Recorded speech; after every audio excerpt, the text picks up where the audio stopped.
Greetings, everyone. This is Rock and Roll Spot Connection with the weekly comic book roundup from this past week. So we've covered quite a bit of ground already, both for Marvel and DC. Now we got what's left, which is Marvel's Dark Ages and the non-Fear State, non-Black Label DC stuff. So kicking things off, we've got Dark Ages #3 from Marvel. Where we left off, Tony Stark had been kidnapped by Apocalypse, who had created a Faraday cage to imprison Magneto to generate electricity in the post-EMP world. Working with him was also Reed Richards and the Purple Man.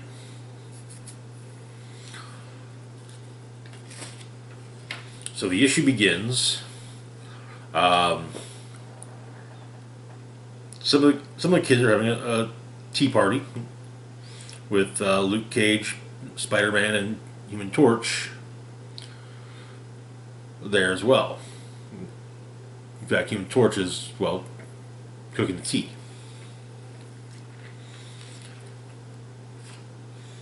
But Jessica Jones, Luke Cage's wife, shows up, and Tony's missing. Pepper tells everyone what's happened. Wolverine and Scout get quickly realize that Captain America was not present, as it was shown in the last issue. It was Mystique who showed up disguised as Captain America. But they theorized that perhaps the vampire attack that the two of them, as well as Blade and also Bloodstone, fended off was in fact a distraction so that they could get to Tony. They go to Doom, and Black Panther explained that clearly Apocalypse has Tony Stark, so they got to take care. They got to figure out what to do. Quicksilver is sent to figure out what's going on. At least a Scout sees his father in the Faraday cage, gets electrocuted by it, and sent back to Wakanda under the control of Purple Man.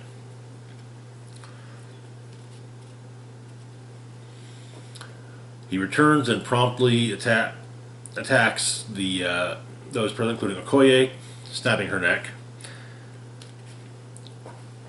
and Human Torch, whom he runs through with Okoye's spear, causing Human Torch to flame on and then flame out, with Invisible Woman protecting him, but unable to save him.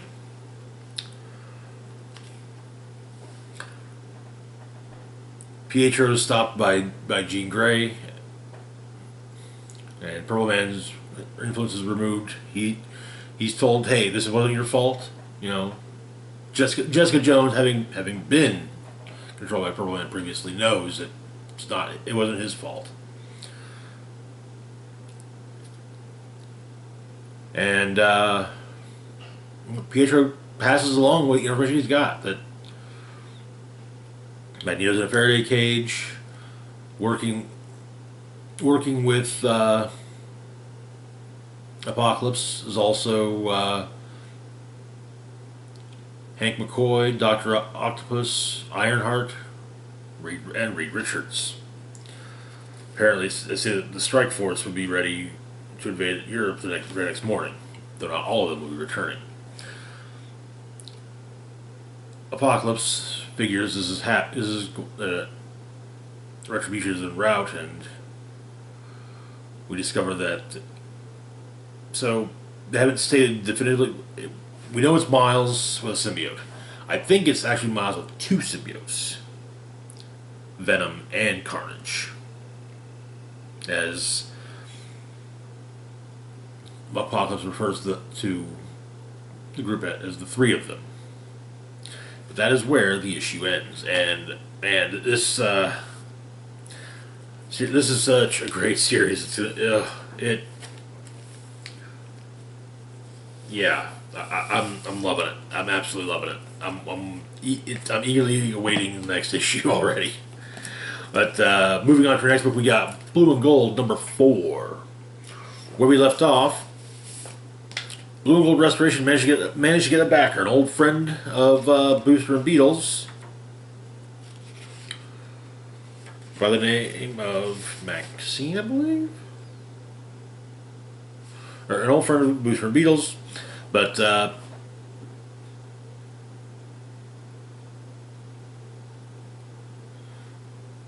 they go over the first time they ever worked together. It was in the early days of the Justice League International. Of course, Booster and Beetle have differing memories of what happened. That basically Beetle kind of, Beetle remembers he was showing Booster the ropes. Booster remembers saving Beetle's ass. Either way, they were fighting Bloodguard or Blackguard, whom you may remember from the Suicide Squad movie from a few months back, played by I can't think of his name right now, but yeah, he's in that. He's a traitor. However, turns out there was somebody else present that remembers what happened. Guy Gardner. Guy shows up at the interview and has his ring show exactly what happened. There are some fun points throughout the flashback, including Beetle remarking that that Guy Gardner should probably watch talking back to Batman. Batman might lay him out with a single punch after all, and Booster saying, "Yeah, I'd pay to see that." And yes, if you're unaware, yeah, that totally happened. One punch. But turns out that Blue and Gold Restoration has got plenty of would-be clients, including a cloaked figure who means to kill Beetle and Booster. And that is where the issue ends. It's a fun issue, though. It's been a fun series. Yeah, there have been some, it's not all been fun, but it's been good.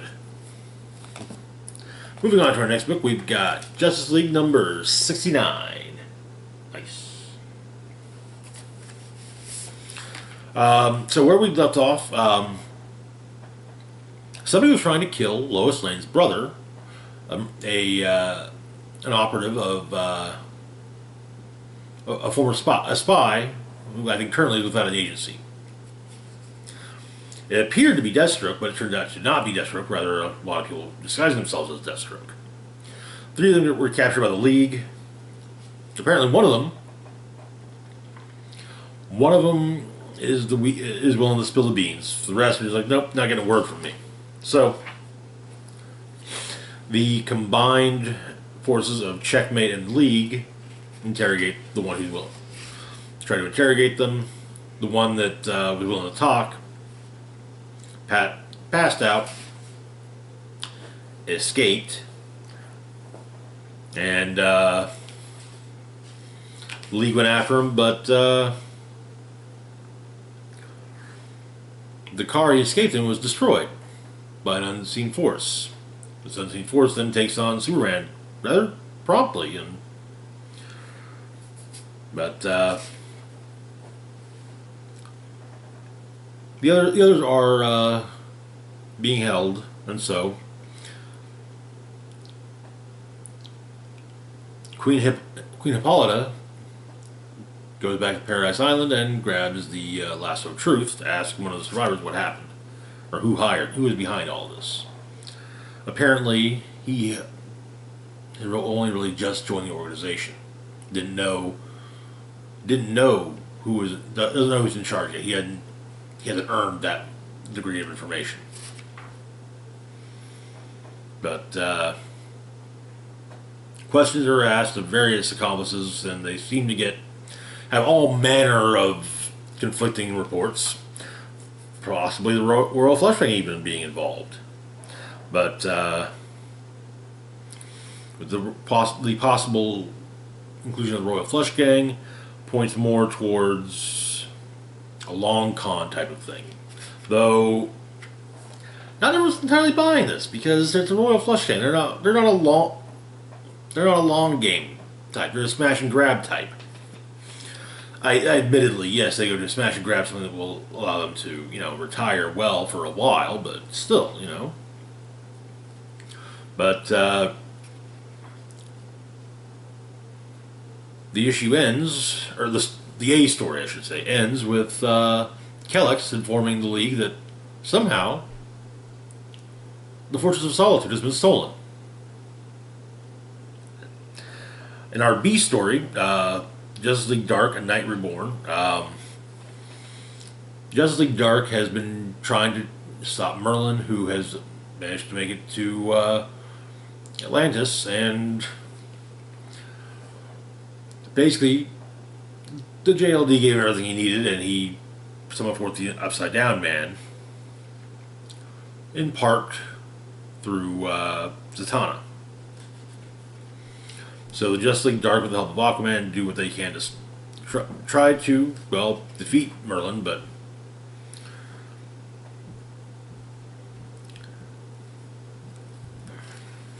luckily they have reinforcements. The Knight and Dr. Fate. But Merlin's already exactly where he needs to be, and if we learn he's planning to summon Arion the Sorcerer, God King of Atlantis, son of Order Reborn, dubbing Arion his Sapphire Knight. That is where the issue ends. I still wish that we just have a Justice League Dark ongoing instead of the backup story in Justice League. But good issue. The Checkmate stuff was a lot more fun than I would normally expect from a Checkmate story. But I kind of think that has to do in part with having Green Arrow as part of Checkmate, and two, Brian Michael Bendis writing. But moving on to our next book, we've got Robins, #1. And probably one of the thirstiest covers I've seen in a while.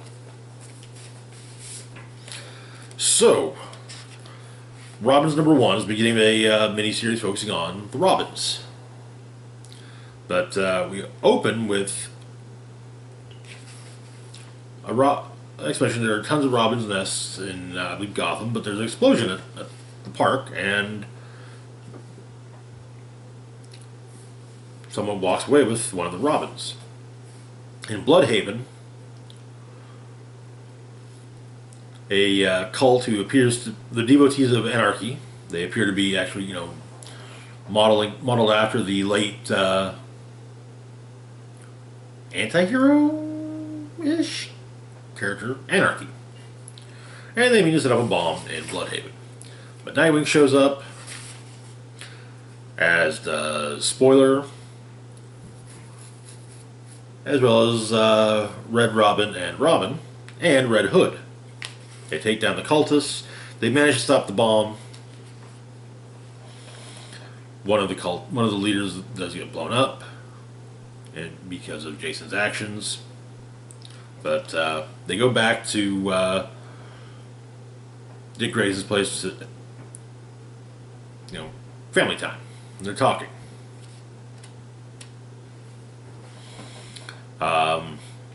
But the question is asked, we've all been Robin. Was that a good thing or not? And each one has their own thoughts on the matter, like the fact that, Tim or Dick can't remember if it was his idea or Bruce's idea to become Robin, but he still wanted to do it. Stephanie was Robin for the shortest amount of time, 71 days, with Tim adding that 48 because she was suspended for 3 weeks before being cut off by Nightwing. Then Tim brings up the fact that he asked, well, demanded to be Robin. Damien brings up the fact he was born to be Robin. Jason brings up the fact he was basically drafted into being Robin. But something's going through the back computer, and someone shows up at Dick's door. List rattles off a handful of names. Matt Shadid, aka Scarab. Jose Garzonas, former ambassador from Bogotago, I believe it's called. Megan Innocente, or Obia Man. It turns out they're each from the very first cases. Each one worked as Robin. Batman referred to them as the Gauntlet. The man who showed up is in fact from Dick's Gauntlet, DeClane. Didn't age too well. He found out what was going on. He's actually here trying to warn them. But before he gets his warning out, he's stopped by a bullet going into the back of his skull. That kind of tends to do the trick. And we learn that the mysterious person who blew up the Robin tree is a young woman claiming to be the first Robin. Which is where the issue ends. Okay. Interesting setup. I'm very curious to read about this first Robin, that's for sure. But anyway, moving on to our final book of the week. Legends of the Dark Knight, number 7. So, this issue, Batman is in Venice. It's pre-City of Bane, as Alfred's still alive. But apparently the League of Assassins is looking for the Vessel of St. Genarius, a Catholic relic supposedly containing dried blood that liquefies yearly as a miracle. The idea is that this could potentially enhance the powers of the Lazarus Pits. But Batman is in Venice and dealing with Catholic artifacts. So who would he run into? Azrael. But Batman and Azrael work together to stop Ra's al Ghul. Even with the animosity between them, especially concerning their differing methods, they still managed to defeat Ra's, and prevent Ra's from getting what it is he wants. Though the issue ends with Batman not being sure, or being fairly certain that both Ra's and Azrael survived, even though the building never blew up, as neither one is that easy to kill. It's a neat issue.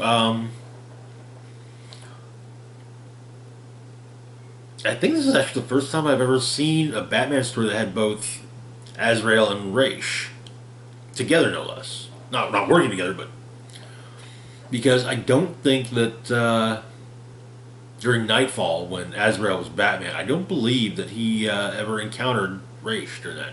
It was you had the whole Nightfall thing going on, and Ra's was not involved in that. So, I'm pretty sure that I'm pretty sure that certain have been solo Azrael books, but I'm not sure if any of it have had him featured him have any dealings with shown him have any dealings with the League of Assassins. So it's interesting.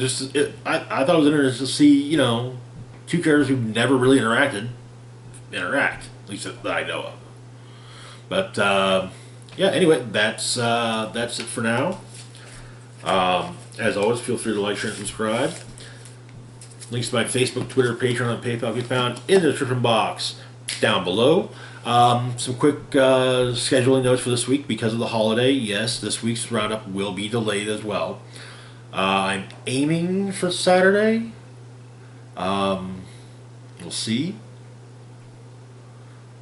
But it's not just due to the holidays, it's also due to the fact that I work retail.